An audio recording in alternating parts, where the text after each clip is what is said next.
Joe, we are live. What's up, Sean Ross Sapp? December 7th was just nice sitting on the couch, had my son, falling asleep on my lap. Everything was cool. He's all cold. I'm thinking, I'm just going to relax a little bit. And my phone blows up and I start getting these interview requests. Hey, are you available tomorrow at 10 a.m.? Yeah. You available tomorrow at 10:30 a.m.? You Yeah. you you available in about 3 minutes, Joe?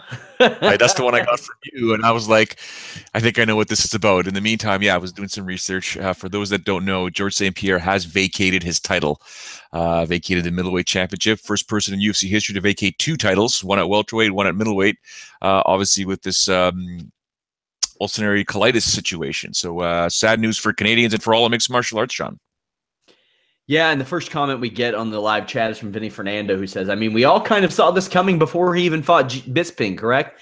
Yeah, many did. But I'll tell you when I really saw it coming is when he said, I'll have news within the next 2 weeks about what will happen to the title. Then you know. Then you know with GSP, because if he's going to fight, he says he's going to fight.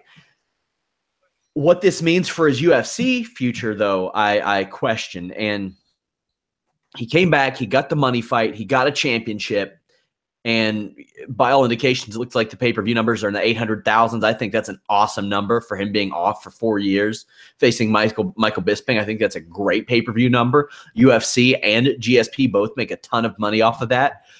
And now, who knows where he'll go or even if he'll fight again based on the situation that he's battling right now, Joe. Yeah, it's not like he's young. I'll tell you this. I've been going back and forth with him this evening. I should say this evening for the past. It's 11:05 p.m. right now Eastern. Half hour or so, and he's not saying too much. I just wanted to make sure his spirits are up and had a little bit of a conversation as to what potentially could be next. But he's not saying too much. It's on the top left of my screen. So if you guys see me looking over, I'm just trying to see if he's going to reply to what my last text was. But I guess his spirits are somewhat up, but who knows what this means, man. He's not young. He's not 26. He's 36, 37. And he knows about when I had diverticulitis, which was the same thing Brock Lesnar had, but Brock's was way worse than mine. My surgery literally was remove my appendix, fix whatever was wrong with the intestine, hospitalized for 1 week. Looking up what George has and what he'll need to do to get better. I don't know what the timeline is. Don't know if he's going to need any type of surgery. I know the diet changes are immediate. In essence, and don't laugh, ladies and gentlemen. Sean, you might laugh. I don't know. It's just a matter of greens and fiber, man. Greens and fiber. You got to change up your diet. Gone is all the high protein, love for steak and meat and stuff like that. You can have that, but man, does your diet have to include a lot of fiber? I don't know if you guys have all brand buds down there. Yeah, we have something similar to it. Yeah. Yeah, so I had to take all brand buds, and I'm pretty sure George is going to have to do that, especially with what the procedures he's going to have to go through. And I made the mistake of thinking, no, I'll have a bowl of all brand buds. Not a good idea. Not a good idea. You got to have like a half a cup. Yes. So, but anyways, in terms of what George is going to have to go through right now, I feel terrible for the guy, but health first before UFC and MMA, man. So we'll see where he goes from there. But knowing George, he's going to try and get healthy as soon as possible and get back in there. But one thing, I think it was you that posted on Fightful, John Danaher's Instagram post explaining the problems that George had throughout the camp. Yes. Leading up to this Bisping fight and how everything seems to have gone wrong. Well, lo and behold, it wasn't excuses. It's the truth. Yeah, and the statement that Georges St Pierre issued to UFC.com was, quote, "My fight at UFC 217 was one of the greatest nights of my life, but now I need to take some time to focus on my health. Out of respect to the athletes and the sport, I don't want to hold up the division. I will be giving up my belt, and once I'm healthy, I look forward to working with the UFC to determine what's next in my career." End quote, by the way. Dana White said last week if GSP didn't defend this title, he'd be pissed. I think this kind of changes things because colitis isn't something you can really help. Now, granted, Brock Lesnar defended his championship with diverticulitis, but the difference is he didn't really know. Like, for so long, Brock Lesnar didn't know what was going on. Brock Lesnar is also a machine. And sometimes the machine that you drive will still operate with that check engine light on. It's not the best idea, but sometimes that machine will still get you from A to B. And in the cases of Brock Lesnar, Georges St Pierre, they're still talented enough to get that done. But ultimately, you gotta take care of your body, and that's what GSP is doing right now. And I don't blame him. The irony of this is, Joe, Robert Whittaker has been promoted to undisputed champion. Good move. The man deserves it. You know, when people say, oh, well, he was the real champion, I don't think he was the real champion. Michael Bisping did win that championship. He won it fair and square from Luke Rockhold. The defense against Dan Henderson, that was questionable. Being booked in a fight against GSP, also questionable, but GSP did win that championship. GSP was the real champion. However, who do I think the best 185-pounder was? Robert Whittaker, without a doubt. I thought Robert Whittaker was the best. Does that mean that GSP is a fake champion? No, I don't agree with that at all. So I think that it almost all works itself out. Now you got Whittaker and Rockhold. It's like that season of Dallas where they wake up and the whole thing was a dream. It's like the last 2 years has just been a dream in the welterweight division. Well, middleweight, but yeah. Yeah, sorry. No, it's okay. But let's go. Let's rewind 1 second, Sean. Let's go back to Dana White.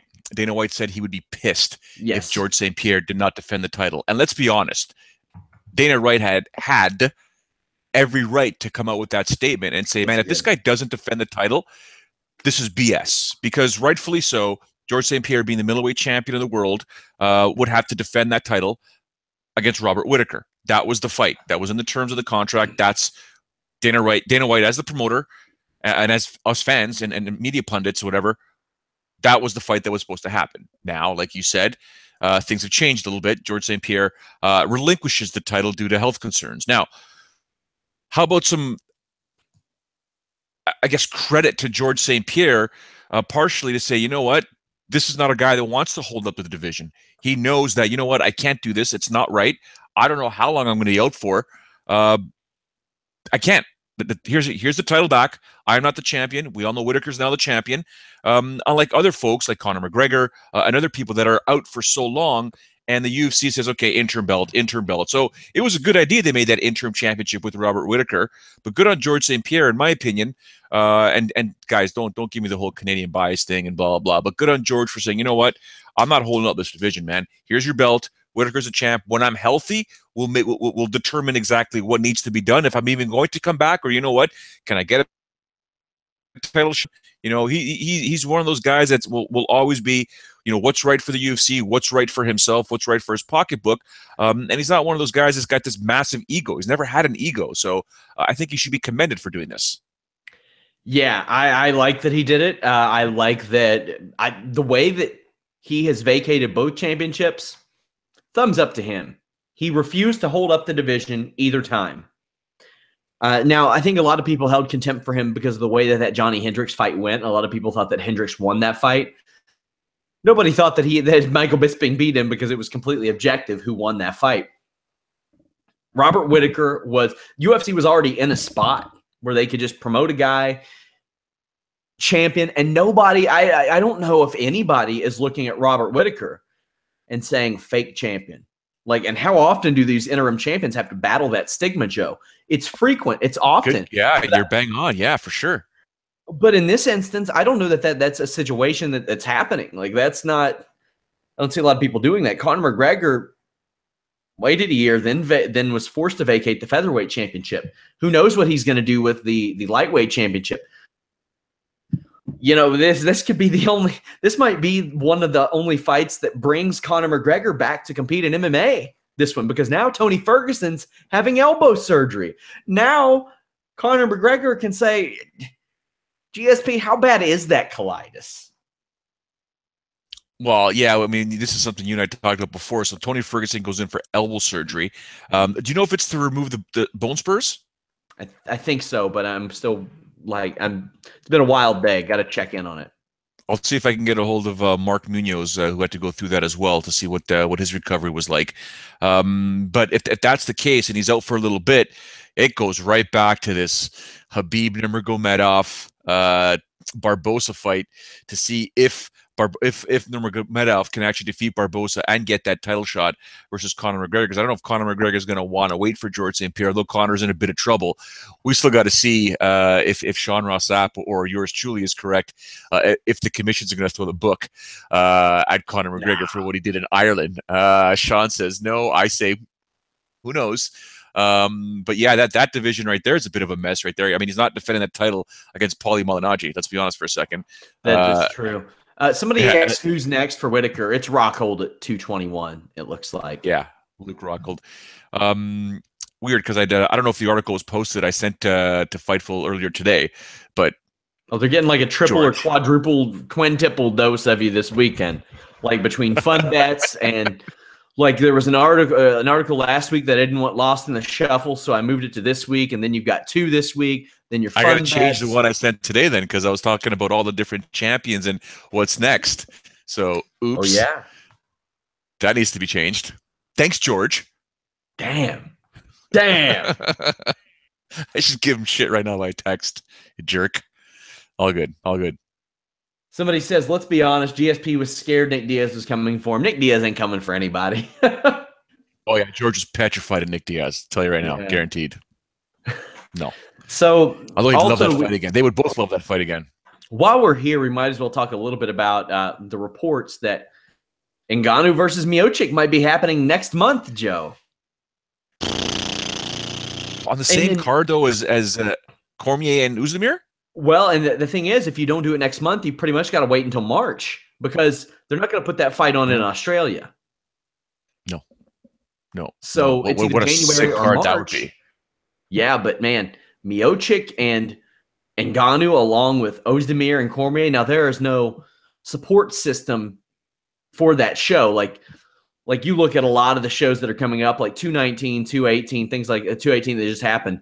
There's a real good support system for the main events there. There's not a real good support system for a show that's happening next month. So they've got to announce some stuff, and I hope it's good stuff. Like I hope we get like maybe they'll throw Cerrone on the show. That's a good way to add like to any card, but maybe with him moving to 155, that's not going to happen as quickly. But I can't believe he's doing that. I mean, I understand why, because the guys are bigger at 170 and, you know, they hit much harder than the guys at 155. But Cerrone's speed is starting to diminish. That can be really dangerous for him, man. We're going to start talking about Cerrone, I think, very, very soon. If he keeps getting knocked out the way he is, the way Till knocked him out, we're going to be talking about Cerrone hanging up the glove. Yeah, but I think we're going to be talking about Till knocking a lot of people out like that too. And in the lead up to that fight, the way that Till talked, I was like, is he trying to convince us or is he trying to convince himself? He was trying to convince us, and that fight did it. Like I'm a believer in Darren Till now. But did Darren get Colby Covington? Is that confirmed? It's on and off. Like they wanted to make it, and I don't know if it is yet. But I love it. I love that fight. Oh, that'd be so fantastic. That would be a good fight because I think about a month ago they had tried to put that on, and like I don't remember a time in the UFC where so many prospects, or not necessarily prospects, but there's so much promise just emerging with guys like Francis Ngannou, Colby Covington, Darren Till. There are a lot of those names, Kamaru Usman. There are people who are... Read my article on Fightful, guys. It's there. Yeah, it's coming up too. Sean's bang on, man.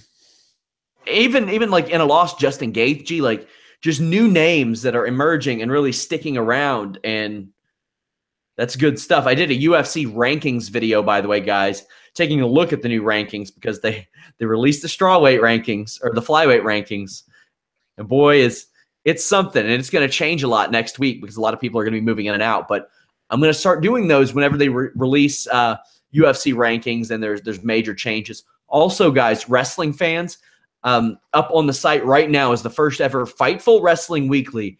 I have a ton of exclusives that I didn't even drop. Some are MMA related that are up there, so check that out. It's probably going to be every Thursday or Friday. Yeah, GSP vacating the middleweight championship, and I don't think he did any harm to the UFC in doing so. He came in there, he made money for himself and Bisping. He put on an all-time great performance and fight, sold a lot of pay-per-views, got a lot of eyes back on the show in Canada. I don't think any harm was done in this situation. Robert Whittaker was hurt, so you can't say that it held up anything. He comes in, takes his spot, wipes Michael Bisping clean from the situation, and now here's Whittaker. Now, here's the horror story that we face. Luke Rockhold possibly getting hurt a couple weeks before the fight, and Michael Bisping stepping in again and somehow beating Robert Whittaker on short notice. Let me explain one thing to you, okay? If that was to take place, there better be a trophy of instant Hall of Fame for Michael Bisping. Oh, yeah. Instant UFC Hall of Fame. If that story was to, for some way, that Hollywood script you just, conjured up there, Hall of Fame for Michael Bisping. Because that would be the most epic story. This is the way this stuff always seems to play out, right? Like something like that just always seems to happen in this division or in the lightweight division. Like things just fall certain ways to make the most comical situation. Wow. So anything else you got to add, Joe?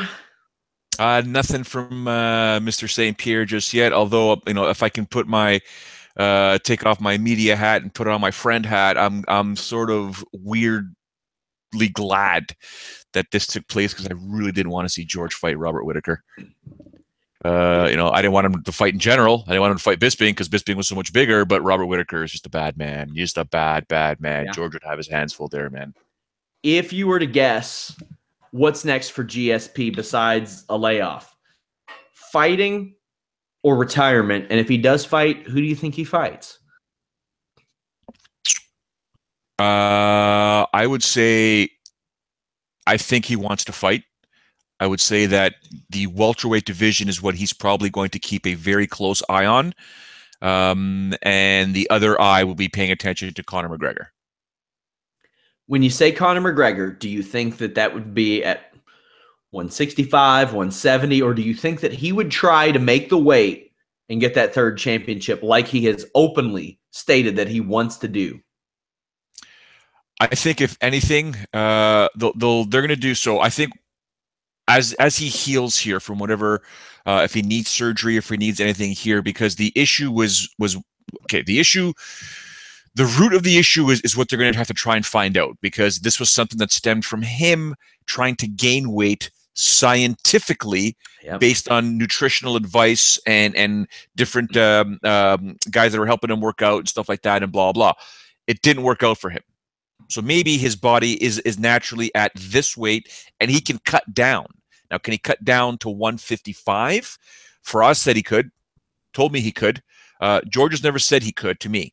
But Faraz said he could, and others. So if he can go down to 155 pounds, fight Conor McGregor, he would probably take that bet because it's a no-lose situation for him with a massive upside to be the first ever champion in 3 different divisions.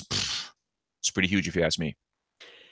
Yeah, and the thing is, I get the feeling that due to his medical issues, the type of diet that he's going to be facing would be one that would kind of promote his mindset and his desire to maybe compete at a much lower weight class, because as you said, a lot of that red meat, a lot of that high protein is probably going out the window.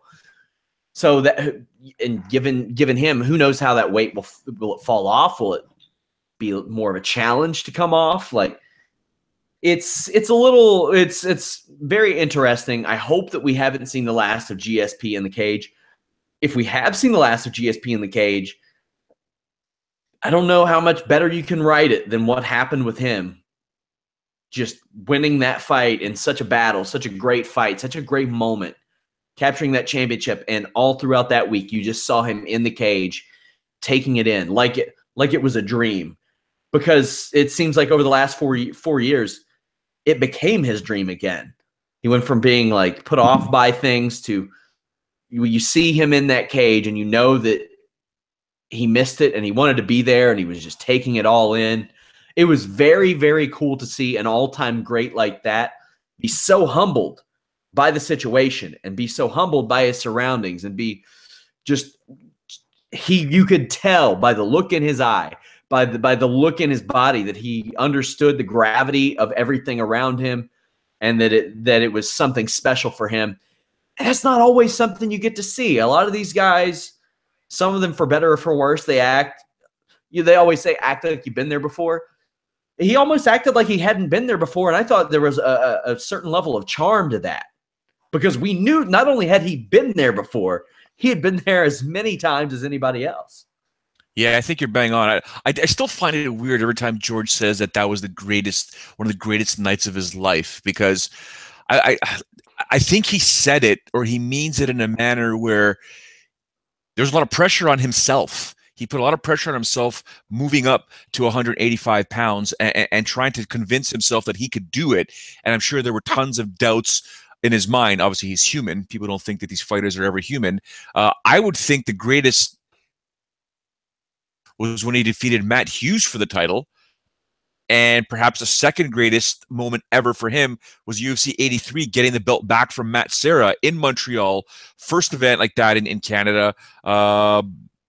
Maybe this could be third, but not according to George, this is number one. So, kudos to him. And yeah, something you need to, there's so many different sayings you could say, Sean, about, absence makes the heart grow fonder. He was gone. He was gone for a while, and he missed it, came back and fell in love with it all over again, and only to get this situation. So I don't know if that's the end of George just yet, but he's not young.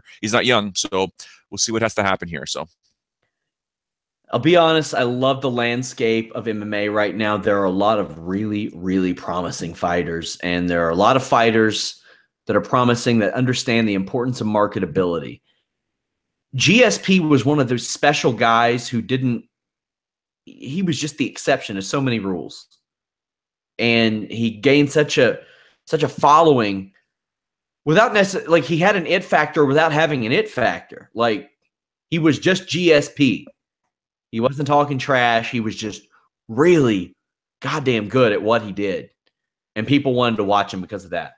So I hope that we get to see him again.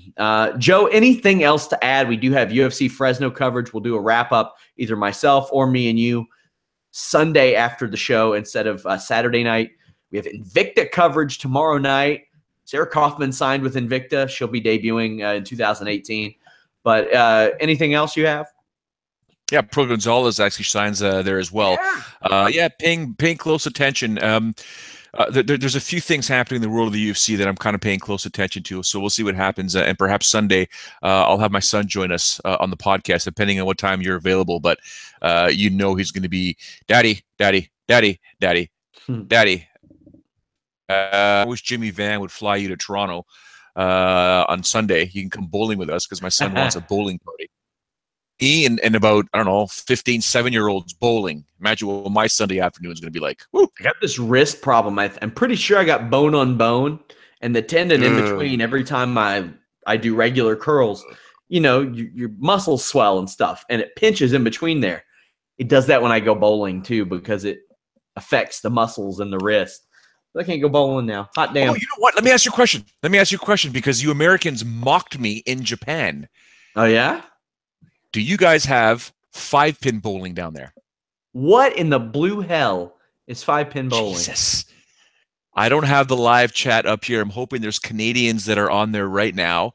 Do you know that there's 5-pin bowling and regular bowling, which is 10-pin bowling? Well, for me to do any good, I need more like 20-pin bowling. So 5-pin bowling is so you have the larger ball where you put your fingers in for 10-pin bowling. 5-pin bowling, it's almost like a shot put, bigger than a shot put, and there's only 5 pins, and it's sick. It's harder than regular bowling.